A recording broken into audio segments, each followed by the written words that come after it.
প্রাণে বাঁচতে চাইলে সোনা দানা কি কি আছে আমার দিয়াতে।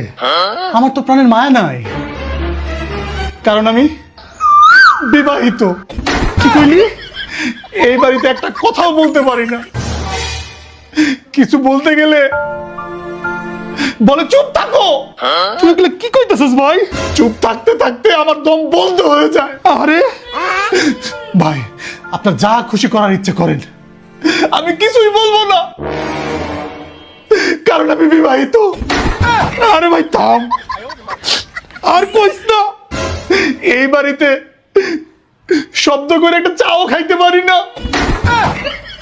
কয় শব্দ করে চা খাইস না? তুই এগুলো কি কইতাছিস ভাই?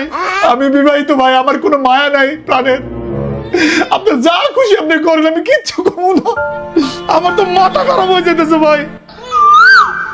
ঠিক কইতাছি ভাই, বাড়িতে যে একটু হাঁটমু, এইখান থেকে ওইটুকু যাবো, হাঁটতে পারি না, বলে শব্দ হয়। গড়াই গড়াই যাও। আচ্ছা ভাই, আপনার যা খুশি করতে ইচ্ছা করেন, আমি কিছু করবো না, কারণ আমি বিবাহিত। তুই এগুলো কি কস ভাই? এবার থাম, আমি আর সহ্য করতে পারতেছি না ভাই, থাম। আর কি করবো ভাই, সত্যি কইতাছি, বাথরুমে মোবাইলটাও নিয়ে যাইতে পারি না ভাই। এখনকার যুগে সবাই বাথরুমে মোবাইল নিয়ে যায়, এগুলো করে ওর জ্বালায় মোবাইলটাও নিতে পারি না ভাই। বাথরুমে বসে শ্যাম্পু প্যাকেটে কি লেখা আছে এটা পড়ি শুধু শুধু, তাও রাশিয়ান ভাষায় কিচ্ছু বুঝি না। ওরে একটা খাইছি আমি।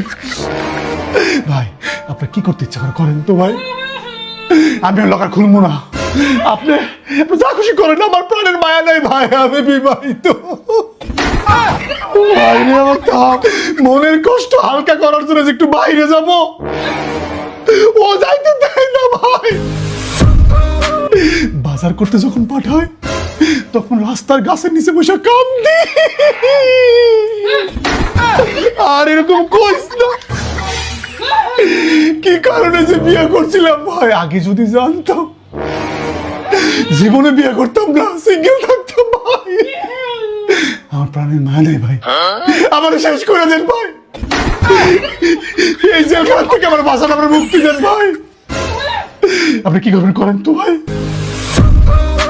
বিবাহিতরা তো ওই দিনই শেষ হয়ে গেছে ভাই, যেদিন